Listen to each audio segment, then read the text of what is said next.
Welcome to Power Lunch Live. I'm Rhett Power, your host. It's good to be with you here. I can't believe it's already February. That just blows my mind. But today's Power Lunch is going to be a lot of fun. I've got Steven Kotler on today. We're going to talk about peak performance and his new book, The Art of the Impossible. Now, the point of Power Lunch Live is to have today's thought leaders, best-selling authors, people doing amazing work in the world that can help us get better at what we do.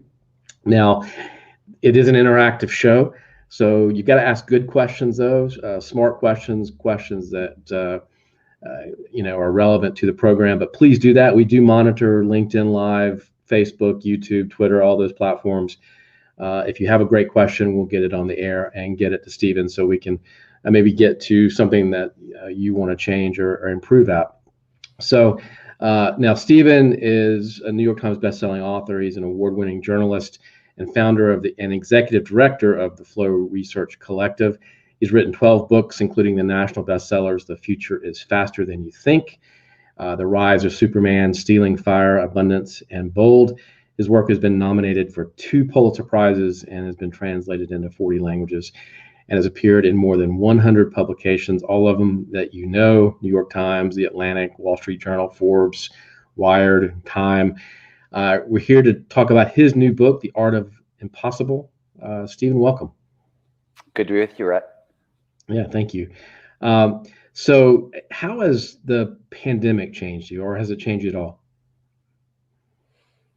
It has changed me very little. It has, where it had a profound impact, it moved the Flow Research Collective, the training portion went from sort of live, sort of digital, which was blending, to completely digital, which turned out to be fantastic for us. It was fantastic for our clients. It was all on me. Like, there was shit I was really resistant to. No, it's super good live. And then when it finally, and I won't do it digital, it'll ruin the experience. Yeah. Okay. That was all ego. It turns out it was so much better digital and so much better for our customers. We had a full research slate, because we do a lot of work. We do a lot of neurobiology. And for example, we had a 4-part study on the neuroscience of gratitude and flow that we were in the middle of with USC and Glenn Fox, a neuroscientist at USC. That is just, it got shut down. A couple other things like that just a research project that just absolutely got stalled. The flip side is, our company exploded because peak performance was on people's minds a little bit in general, but COVID put it just right at the forefront. And, turns out we have, if you're dealing with things like hypervigilance and crazy anxiety, and you're trying to perform your best under those conditions, that's sort of the work we do. So we were well suited to be of use. And so the company exploded as a result. My staff tripled over the course of COVID, among other things. Well, I think you're right. Everybody's dealing with, and we're going to get to kind of the workplace part of, your work and the book and all that, because, you're right. People's work and world kind of went upside down, right? And so how are you going to get peak performance out of people sitting at home? And how do you onboard those people? How do you train those people? How do you motivate those people? But I want to ask you about flow first. You were talking about your journey before we came on, about your journey writing this book, but what is flow, and why have you devoted your work and kind of your life to helping people reach that or get that peak performance, I guess, is the question.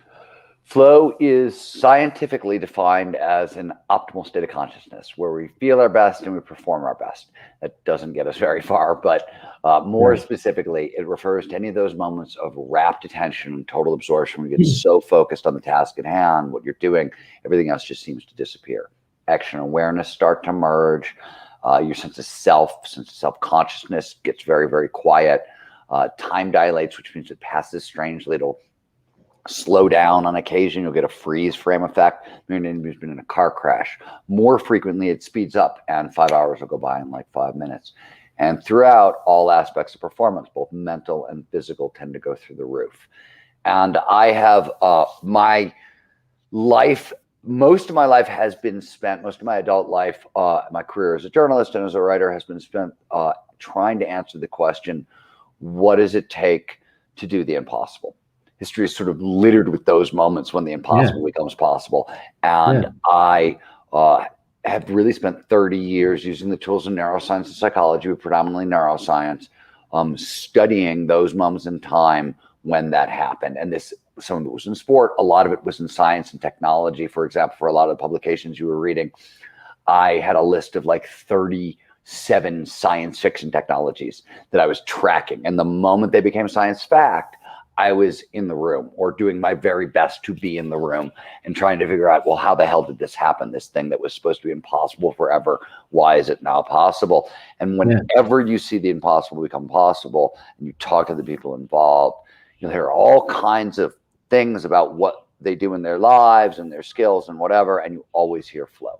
You always hear people, you hear the inventors and the business leaders talk about flow and giving them immense insights and fiendish productivity and all kinds of stuff. You talk to the athletes, it was present when they were, you know, doing their version of the 4-minute mile and so forth and so forth. It's everywhere. You see peak performance. It's not the only thing that, you know, defines peak performance. There's other stuff going on. But because it is an optimal state of performance, it's tautological to the impossible. And I just, you know, I came in through this question of what does it take to do that? And, you know, flow was a big part of the answer. It wasn't the whole of the answer. There's more stuff going on. And not just physical stuff. You also see a lot of my books are about disruptive technology.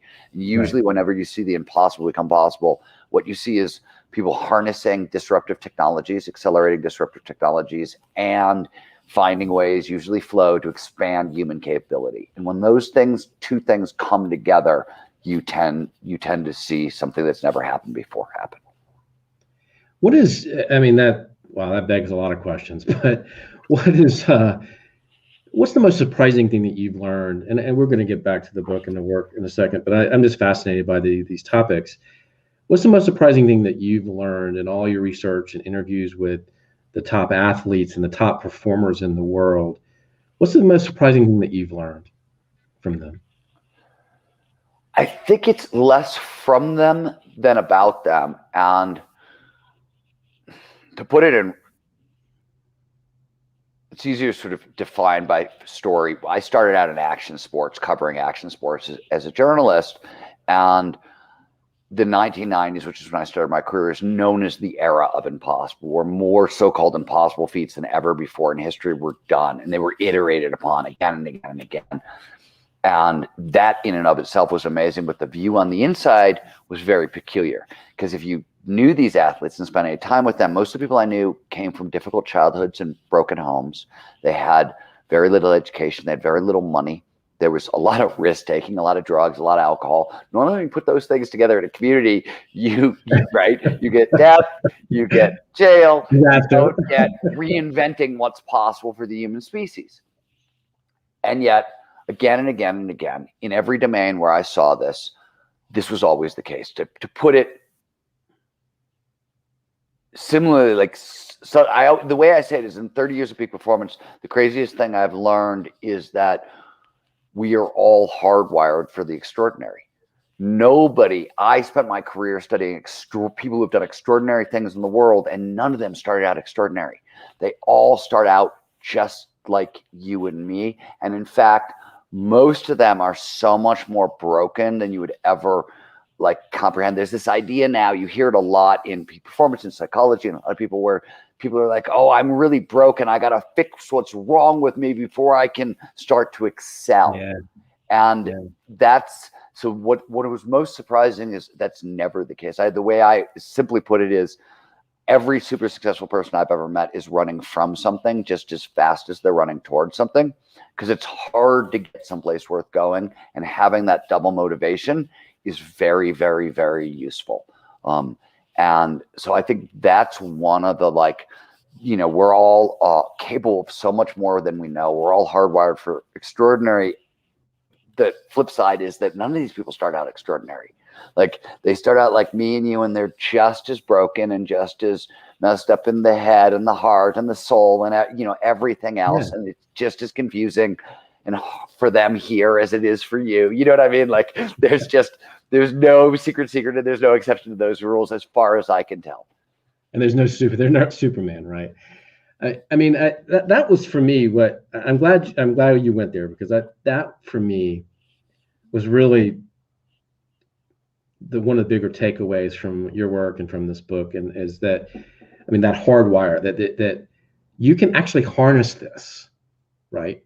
If you do it right, that you can harness this, I don't want to say energy, but this kind of state, and help people really maximize their performance.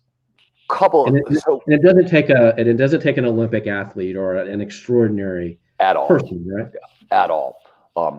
In fact, so just talking about flow, right? Let's back up in 1 second. Let's define peak performance, because people hear that and they think LeBron James in the finals, right? They don't think, Sarah in the office on Tuesday. But peak performance is nothing more than getting our biology to work for us rather than against us.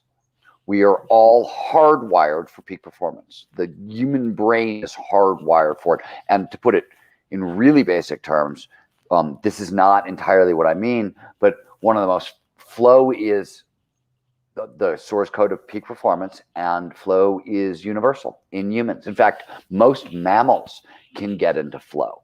And there's cross speed. So there's group flow. When you get into flow with a group of people, great brainstorming session where ideas are flying off the wall. That's group flow. But there's cross species flow. So horse and rider flow.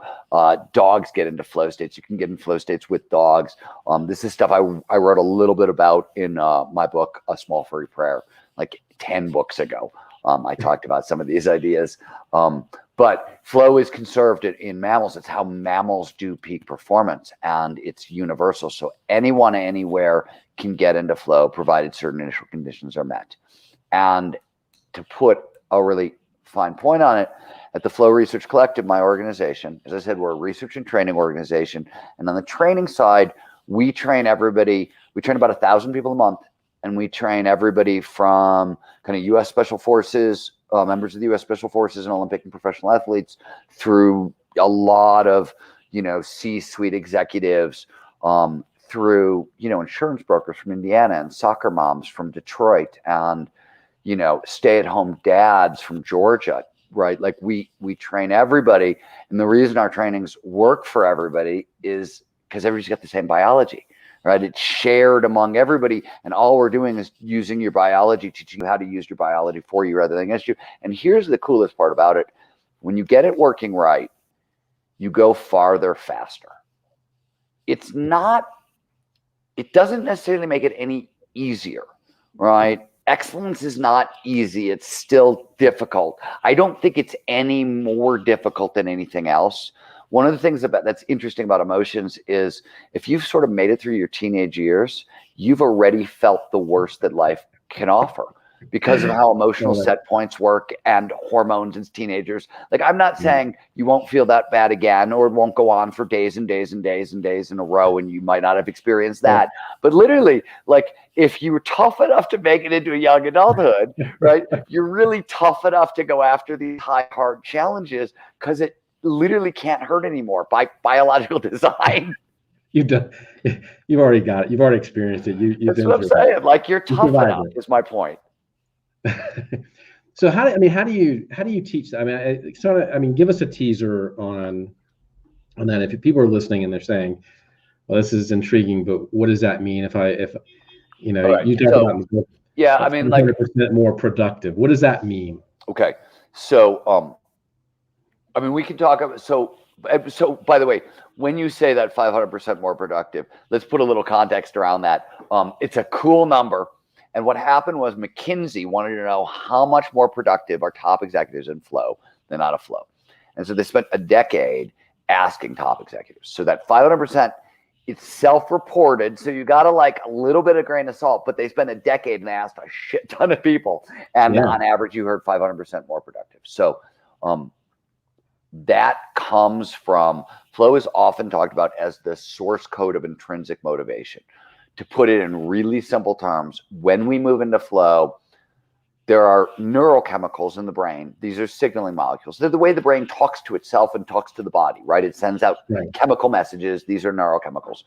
Some of those chemicals are known as reward chemicals. They reward behavior that is good for our survival, right? And flow cocktails the 5 most potent reward chemicals the brain can produce. It's the only time we appear to get all 5 at once. And you know, reward chemicals are internal versions of essentially street drugs. When we're talking about endorphins, you're talking about opiates, right? You're talking about Oxycontin or morphine or heroin. Except, just so we understand ourselves, there are about 20 different endorphins produced by the brain, the most common of which, it's 100 times more potent than medical morphine. So hugely powerful pleasure, pain-killing pleasure drug, and you get 4 more of these. So when you talk about flow as the source code of intrinsic motivation, think really addictive pleasure drugs in my system. That's why those top executives are 500% more productive, because the state is so fun and so pleasurable and so enjoyable, and also meaningful. Right? When we look at overall life satisfaction, well-being, meaning, and purpose, the people who score off the charts for all those things are the people with most flow in their lives. When positive psychologists define happiness, tiers of happiness and well-being, there are 3 tiers, with the amount of flow being part of tier 2 and 3. Like the best we get to feel on this planet has flow in the definition by definition. So really foundational to all this stuff. Neurobiologically, a lot of that's happening because of neurochemicals. How do you get more flow? All right, this is pretty simple.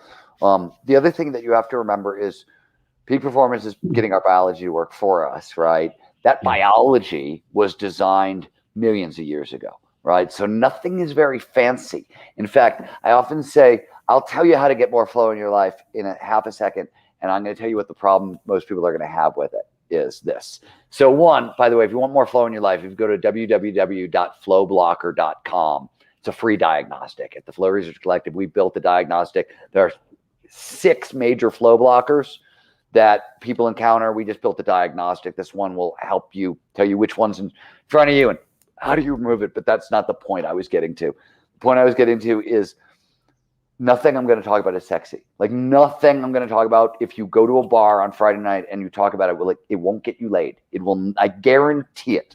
Like it's not like, that's the biggest problem with this stuff. In today's world, we want a new substance. We want a new technology. We want something whiz bang. And the difficulty with this stuff is it's really simple. And so, you mean I can't press a button on my Apple Watch and it turns it on? Well, you can, but it won't turn this on. It'll just turn something else on. So here's what you need to know. Flow states have triggers, preconditions that lead to more flow. There are 22 that we know of, 12 that lead to individual flow, me in a flow state or you in a flow state, and there's 10 that lead to group flow, us together in a flow state. So flow follows focus. First thing you need to know, it can only show up when all of our attention is in the right here, right now. So that's what the triggers do. They drive attention in the present moment. If I were to explain it scientifically, they do it one of 3 ways. They either produce the neurochemicals dopamine and or norepinephrine. Both of these are performance-enhancing chemicals. They're pleasure chemicals, but they're focus-enhancing chemicals. So when they're in our system, we pay more attention to what's in front of us. And how do we know this? We've all experienced this because curiosity is underpinned by dopamine and norepinephrine. So when you're curious, what do you get? Focus for free. Right? That's what happens when these chemicals are in our system. Or these a third thing that some of the triggers do, and some of these triggers will do 2 or 3 of these things, but someone will just act on one, is lower cognitive load, which is all the crap you're thinking about at any one time. So if I lower cognitive load, I liberate a bunch of energy that you can repurpose for attention on the task at hand. That's what the triggers do. So for example, on the dopamine side, there are 5 major dopamine triggers: novelty, risk, complexity, unpredictability, and insight. When we link ideas together, connect patterns. In fact, everybody who's ever done a crossword puzzle is Sudoku. You can fill in an answer, right? That's pattern recognition. That little high you get when you fill in an answer, that's dopamine, right?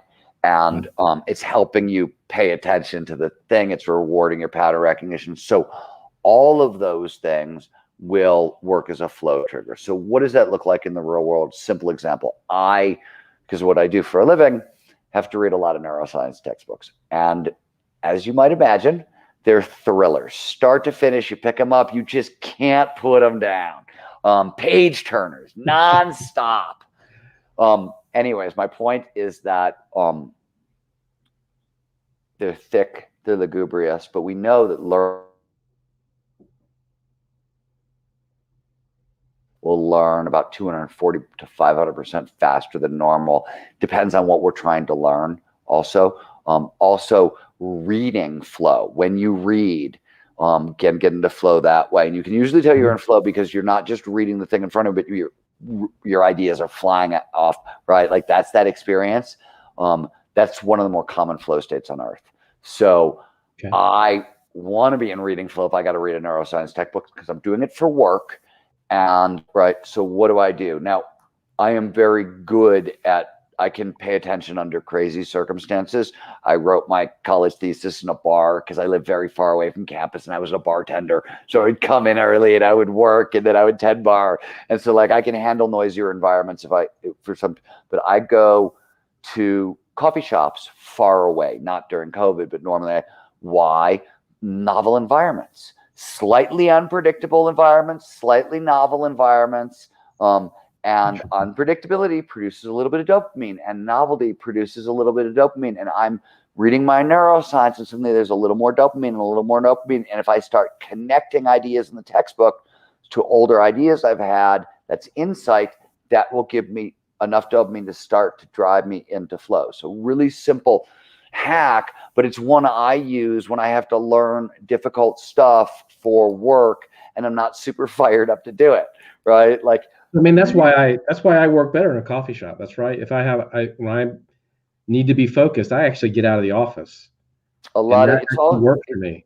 Yeah, it's also you also start tuning out a lot of irrelevant stimuli more easily. Like the overdose of novelty, your brain starts to say, okay, I'm only going to show you super novel stuff because it's everywhere, and you learn to focus through it. It's if you have that skill, it can be incredibly useful. I mean, and in the morning I do the exact opposite. I write in my office at 4 a.m. when it's pitch black, and complete concentration is a flow trigger. So I practice distraction management the night before. We train people to do this. Like, I'm going to start my day with my writing. It's my most important task.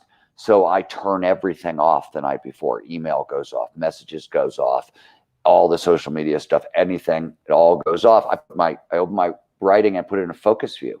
So all I get is the damn words and nothing else. My office stays black. And so I start my day with a long period of uninterrupted concentration. By the way, if you're playing with this at home, this is especially useful. The research shows if you really want to maximize flow, start your work session, your hardest work session, in alignment with your circadian rhythms, right? I'm an extreme lark. I get up naturally 3 to 4 a.m. So I start working then because that's when I naturally wake up. It's my most productive. My wife is a night owl.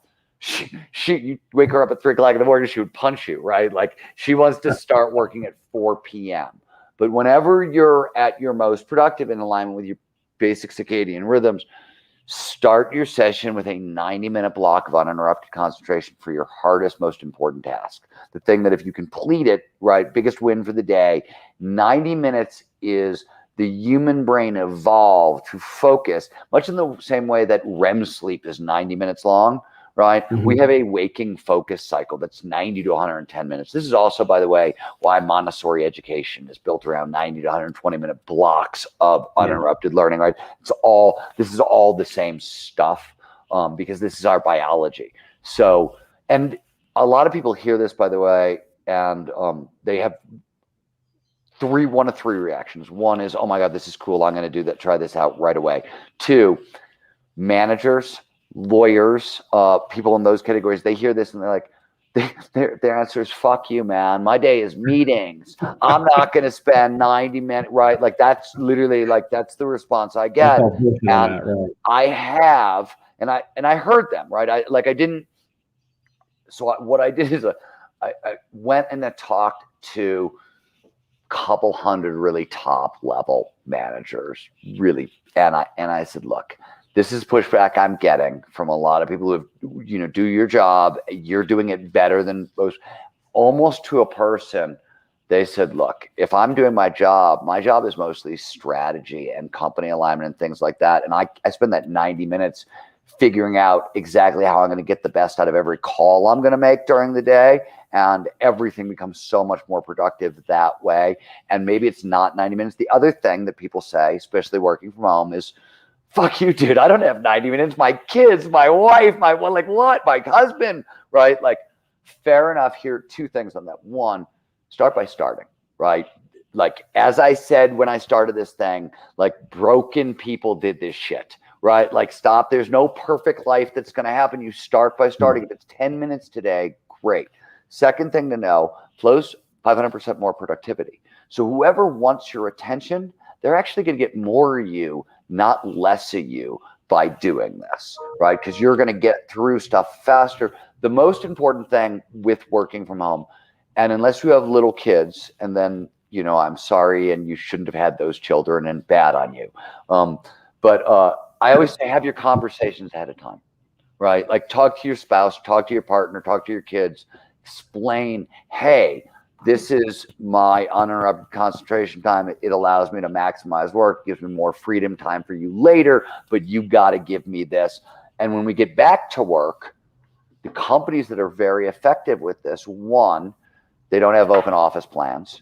Or if they do have open office plans, if they were dumb enough to create an open office plan office, they've now put those WeWork little phone booth pods in their office to put in the offices that they couldn't have before, right? Like, I get the fact that we want to flatten the hierarchies and power dynamics with offices or whatever, and nobody wants to work in a cubicle, and I get all that stuff, but it turns out like the brain likes to focus and it likes to be able to shut a door, right? Yeah. I like, when I talk about complete concentration, I point out that one of the things that matters, not all the time, because you and I both talked about working in coffee shops and doing certain things then, but for writing, right? Not reading, but for writing, for me, I need total complete concentration. And the reason I like early morning is non-time and no one.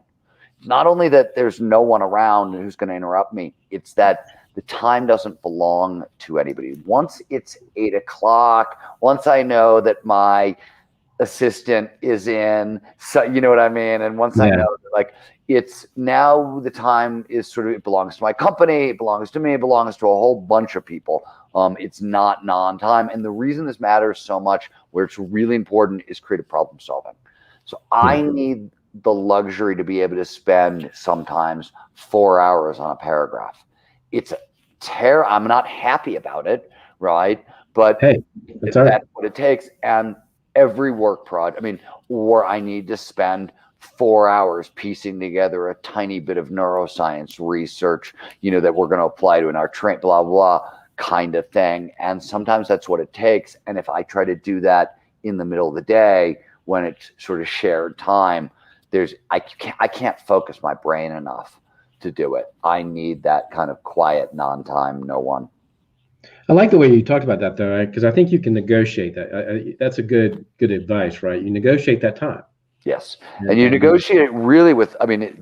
What's so great about the fact that we're having the flow conversation out loud at this point, and we have been for a while at a national level in business, which is great because the companies who have done the best at this organizationally, Patagonia, Microsoft, Mac and Apple, handful of other, Toyota, handful of others, they put flow-based principles sort of at the center of what they do, meaning putting employees into flow is priority one.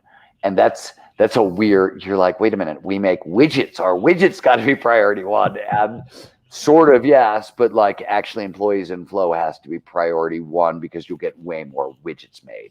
Right. that way, and that's consistently what's found. So what used to be 10 years ago a very difficult discussion is now, I mean, 55% of all American companies now have mindfulness training programs. And mindfulness is one altered state that's not even like actually useful in a work environment. It's useful because it gives you emotional regulation and better focus. It actually trains up the brain for flow. It's a good training for flow, but it's not, flow's an active action state.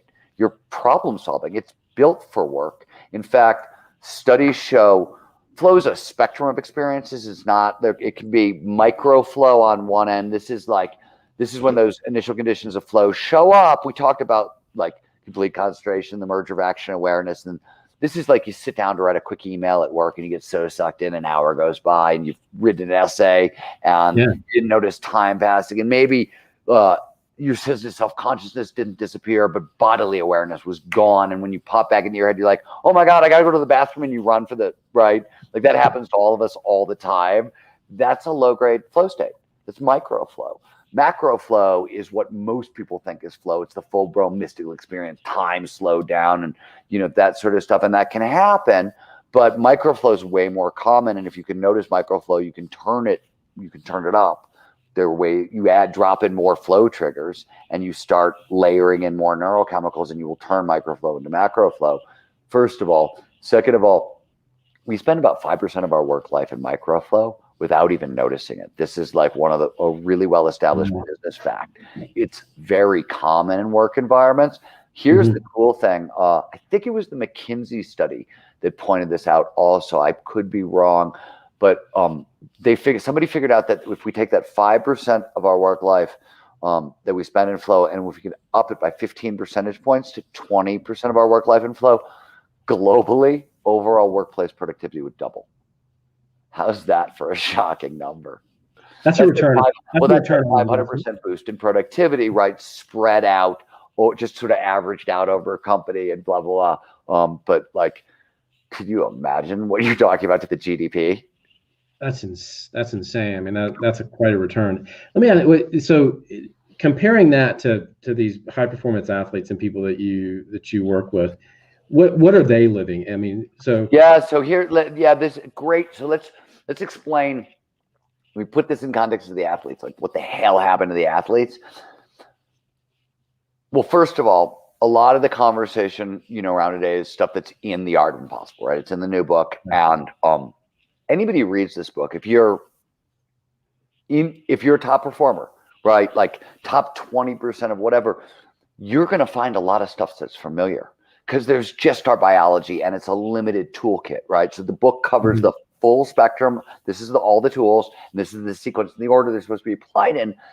But a lot of people get very, very far, doing a lot of this stuff naturally. It just happens on your way to kind of excellence anyways. The book sort of amplifies that. So what you see with the athletes, especially the action sport athletes in the 90s, is they built their lives around all of flow's triggers. So insight is very common in creativity, right? When we link ideas together. Yeah, until before 1990, if you wanted to be a top athlete in action sports, for example, you were the fastest man or woman to the bottom of the mountain, right? That's how we measured excellence in skiing or snowboarding, right? Suddenly, it was most creative line. It was, right, and and that's insight. And so that creativity, everything became about expression sessions. In fact, the very terms we now use to describe action sports, free skier, free surfer, free rider, all that, what is that free shit about? It literally means creativity is the value, right? It means an expression session. I'm creative. So what happened was they built their lives around flow triggers, and they took certain flow triggers and made them core values among their communities. But the really important thing to point out is it's not just the action sport athletes. It's any time you see a culture of innovation. Silicon Valley today, Seattle in the grunge rock movement in the 90s, Paris in the 1920s, San Francisco in the 1960s, wherever you see a culture of innovation, you're seeing a culture packed with flow triggers. In fact, in business, the best example, and I talk about this in my book, Bold, if you go back to the skunk works, how every big company has done innovation for 100 years. Flow is a massive amplification of creativity and innovation, 400 to 700%, depending on whose numbers you're going by, for a lot of reasons I can get into. But skunk works are literally, there are 14 rules for skunk, according to Kelly Johnson, who created the first skunk works at Lockheed Martin. They are all, handful of them are about how do you work with the Army, because that was an Army project. But the 11 that remain once you get the Army out of the picture are all flow triggers. They're all about establishing autonomy. Autonomy is a flow trigger. Rapid experimentation gives you rapid feedback. Feedback is a flow trigger, and on and on. They're literally flow incubators. That's how we do innovation, because that's how biologically we do innovation and creativity. We shift state, and that's what happens. So if you create the conditions to shift state, blah, blah, blah. By the way, this is Steve Jobs did this when he Pixar, right? When he I don't think they did this, but when he wanted to put the one bathroom right next to the common, so everybody would come together, because complexity and unpredictability and novelty are flow triggers. And if you get employees into flow, creativity soars, and you win a lot of Oscars, which is exactly what happened, right? Like, he designed that space to create, so different parts of his organization would talk to one another that would not normally, right? Marketing wasn't talking to coding, wasn't talking to cell animation, and he built a space that forced it to happen. As a result, novelty, unpredictability, complexity go up, way more flow, way more Oscars. Yeah, I mean, he understood. He understood design in every sense of the word, right? I mean, from that to product. I mean, and lifestyle. I mean, like, a lot of it lifestyle designs. I mean, why do you wear? Both Steve Jobs and I favor black sweatshirts. He liked black turtlenecks.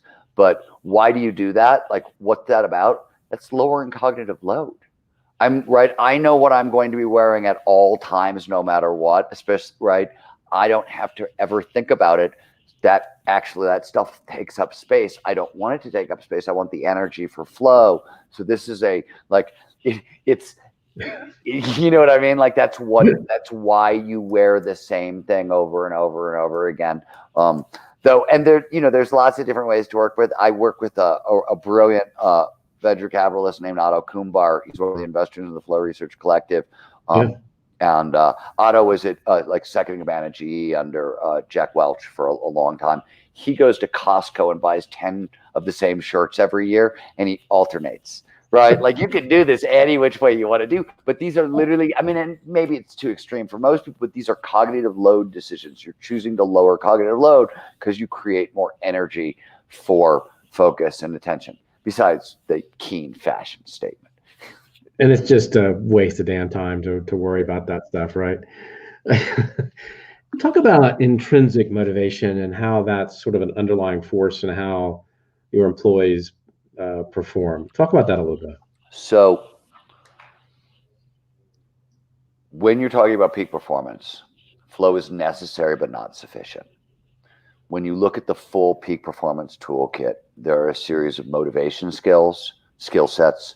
There are a series of creativity skill sets. There are a series of learning skill sets. And there are a series of flow skill sets. But the conversation always starts with motivation, because that's where our biology is designed to start. And the research is really clear. It says that if you're interested in producing more motivation in yourself or your employees, you got to start with extrinsic motivation. Extrinsic motivation is the stuff that's outside of us. Money, sex, fame, those are external motivators. But it's a funny thing, right? We want, from a product, if you're trying to derive productivity and performance in yourself or in your workforce, you need to pay people enough that their basic safety and security needs are met, and they have a little left over for discretionary.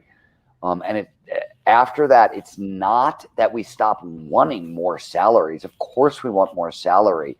But if you really are interested in motivating performance from that point on, you actually have to start offering intrinsic motivators. There's household income.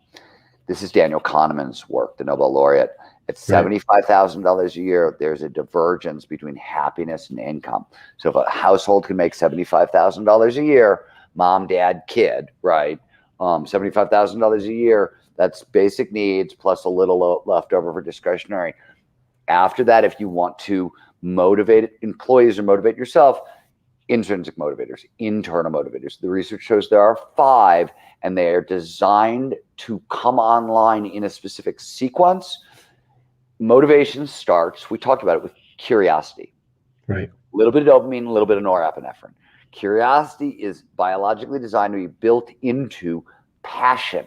What we call passion is essentially the intersection of 3 or 4 or 5 of our curiosities, where they come together.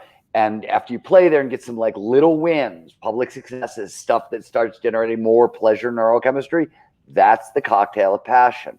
Passion, by the way, is a shitload of dopamine and a shitload of norepinephrine, right? It's curiosity turned way up. The next motivator we want after passion comes online is purpose, and it's designed to go in this sequence. And purpose is literally our passion attached to something that's outside of ourselves, right? So, and this sounds really altruistic, and I know Gen Z and the millennials love running around and talking about their purpose and their mission, and maybe that's truly altruistic, and that's great, but from a biological peak performance standpoint, it's really selfish. When you have purpose, you get all that norepinephrine and dopamine from passion, and then you get all the pro-social reward chemicals, oxytocin and endorphins and anandamide and serotonin, and it's way more pleasure drugs. So purpose may sound all lofty, but it makes you more high. And by the way, how do we know this even in flow science? So the most persistent flow high on the earth, most flow states will last about 90 minutes. Alan Lukes, who founded Big Brother, Big Sister, found that altruism will produce a flow state known as helper's high that can last a day, sometimes 2. That's the power of pro-social neurochemistry, right? So once you have purpose, what do you need? Autonomy, the freedom to pursue your purpose. And once you have that, what do you want? Mastery, the skills to pursue it well. So there's a big 5 intrinsic motivators: curiosity, passion, purpose, autonomy, mastery, and they're designed to come online in that order. And all of them are really important with employees. But, autonomy is the cool one that I like to talk about the most, because you have to start asking questions like, well, okay, autonomy, my employees need autonomy. How much autonomy do they actually need, right? And here we don't have research, but we've got case studies. Google's 20% time is Google going after this same motivator, right? It's, my employees want autonomy. Right, and it works. 50% of Google's highest revenue projects were created in 20% time. They didn't come up with the idea. 3M came up with the idea. They had 15% time dating back to the 60s, and it accounts for billions of dollars a year in 3M revenue. But it turns out you can go smaller than that. Patagonia, which is often topping lists of coolest place to work in America. And if you ask people, why do you love Patagonia? They tell you a couple of things. Mostly it's the autonomy to make your own schedule and to go surfing whenever you want. That's the 2 autonomies that Patagonia gives you. And those are a big deal from a peak performance standpoint for a couple of reasons. If you can make your own schedule, you can work in accordance with your circadian rhythms, which is usually important. You want your employees to be coming to work and doing their work when they are most awake and alert.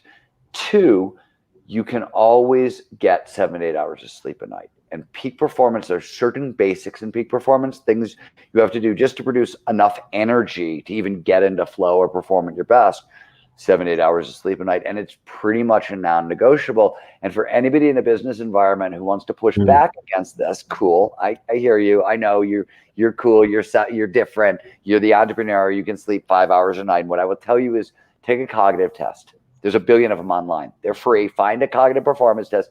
Take it after 5 hours of sleep. Take it after 6 hours of sleep. Take one after 7 and 8, and see how you do. And you'll never have this discussion again out loud. I mean, the first time I did this, somebody did this to me, and I was like, no way. I went through grad school on 6 hours. What are you talking about? I lost 15 IQ points after 5 hours. It was like, I was like, oh wow, I'm so dumb. I'll never do this again.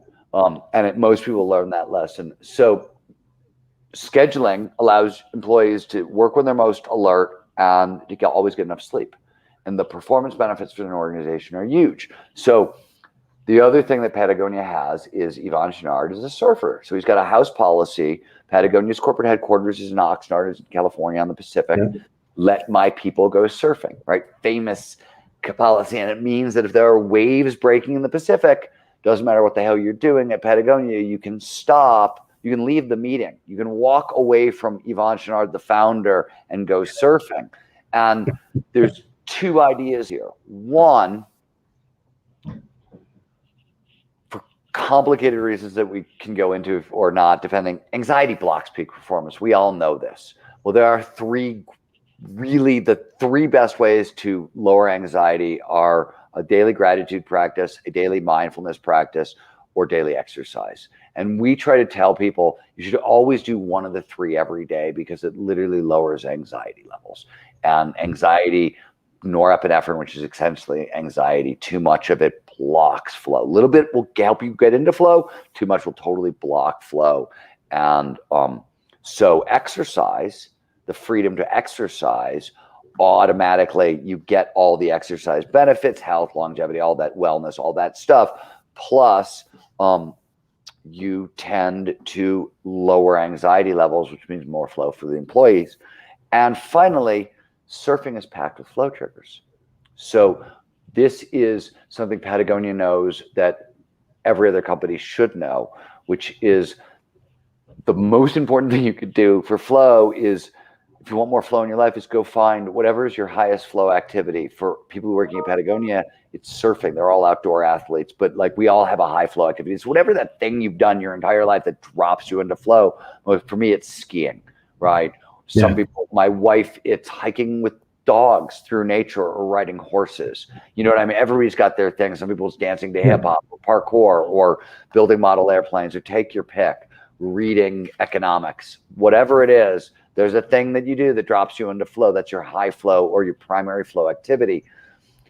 So the more flow you get, the more flow you get. It's a focusing skill. So if if Patagonia employees go surfing and get into flow, it means when they're at work 2 days later, their brain is going to have an easier time doing the same focusing skill. Also, the heightened creativity and the heightened mood produced by flow will outlast the flow state by a day, maybe two.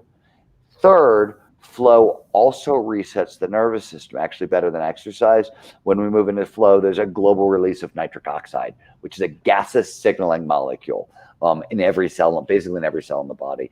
And it gets released as we move into flow. So anybody who's ever worked out, when your lungs expand and you feel your lungs open up, that's nitric oxide. It does that, among other things. It's flushing stress hormones out of your system. That's what's happening. That's why you feel better, you're happier after your lungs open up. Why it's like 20 minutes into exercise, right? That's the front edge of a flow state, but the stress hormones are getting flushed out of your system. So what happens is, by allowing employees access to their primary flow activity, and if the surf is bad and it's just exercise, right, at least anxiety gets lowered. Surf is good and it's flowy, great, cool, because you're going to come back to work 500% more productive. Who the hell cares if you took 2 hours and went surf, right? Like the math on 500% more productive, just so everybody understands this, is if you spend an afternoon a week, like go to work on Monday and spend Monday in the flow state, you're going to get as much done as everybody else Monday through Friday, right? 2 days a week in flow, you're 1,000% more productive than the competition. And the final thing I think I want to say on this topic is, we train a lot of people at the Flow Research Collective, and a lot of other people are doing this work. Companies are doing this work. And if employees are learning to be 500% more productive more frequently, because we can now make flow reliable and repeatable, companies that are not doing this work, I believe, are going to have a really hard time keeping up moving forward, because a lot of companies, just like mindfulness, spread everywhere because the benefits were so extreme. Same thing with flow. And, I think equally critical working from home, or maybe more critical working from home, because a lot of the interpersonal flow we used to get from going to work is totally gone. Yeah. Look, I don't disagree with you at all. I think that there's an enormous business case for it, right? I mean, it's not just the right thing. I mean, there's just the numbers don't lie. And I think if you look at sort of what's happening, you look at just the Fortune 500, right, where companies are disappearing. It used to be on the Fortune 500 list for what, 75 years or something? 67 years. I think that was from 1936. Average was 67 years, and today it's 14. Yeah. Right. So, well, I mean, this is the last point. It's kind of worth making, since it's a business discussion. So I talk about this a lot in most of my books on technology. One of the problems we have keeping pace in an exponentially accelerating world when we have tech moving at exponential growth rates is we have local and linear brains. Our brains evolved in environments that were local, meaning everything was about a day's walk away, and linear, meaning like great-great-granddad's life was the same as his great-great-grandson's, right? Like the gap between fire and the wheel is like 15,000 years, right? And these are the two big inventions that follow it. This is what we evolved in. We live in an environment that's global and exponential, and the brain doesn't process information at the speed or the scale. Flow is the only time we do. Flow is the brain processing information at speed and at scale. That's one of the things that happens. We actually, even better, more research needs to be done on this. But there's been a bunch of work on time horizons and how do you plan for the future? How does your company plan for the future? Jane McDonald did some really interesting stuff. And some other people have worked on this, but most people have sort of like a 6-month built-in time horizon for most things, because we evolved in an environment where all you had to do is figure out how do you survive the winter, the next season. You had to know what was coming, right? And most of us totally tap out after 10 years, completely can't see.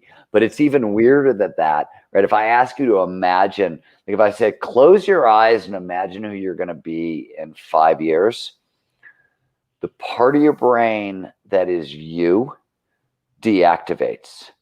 That just gave me a lot of anxiety, by the way. So this is why people have trouble like signing up for prostate exams or staying on diets, because future you is literally not you. The medial prefrontal cortex gets active when we think about ourselves. It gets deactivated when we think about strangers. Total strangers, it's shut off, right? Loved one, it's a little active. Guy on the bus is totally shut down. When I ask you to think about your future self 5 years out, it turns off. You think about your future self as a stranger, which is why you don't want to stay on a diet today, because the person who's going to benefit from the diet isn't you, right? Our genes are selfish, our brains are sort of selfish, and the present tense focused in a weird way. So for companies trying to plan into the future, we have built-in limitations. And flow allows us to think of speed and scale. And it's very useful in today's business environment for just that. That's wow. This has been fun and enlightening, man. We've got to do this again. This has been really fascinating. And we didn't even get to the office and the new reality and how to make all that work better. But anyway, thank you so much for being on the show today, Steven. My pleasure. Thanks for having me. And how can people? People can get it at Amazon and. Yeah, you could. The Art of Impossible is the name of the book. You can get it at Amazon or anywhere you buy books. Please try to support your indies during COVID. If you can get a book from an indie, but Barnes and Noble, Amazon, they've got it also. And you can also. I love the site, the Flow Research Collective. If you want to hear more about the work we're doing and you're interested in training with us or anything like that, if you go to flowresearchcollective.com, anything you want is there. If you want more flow info, there's endless videos that are there for free, and you can hear much more blah, blah, blah from me. All right. Well, you guys have a great day. Thank you for being with us here. You can go to Power Lunch Live to see what the schedule is in the coming weeks. And until tomorrow, we'll see you then. Have a great day, and we'll see you tomorrow. Bye-bye.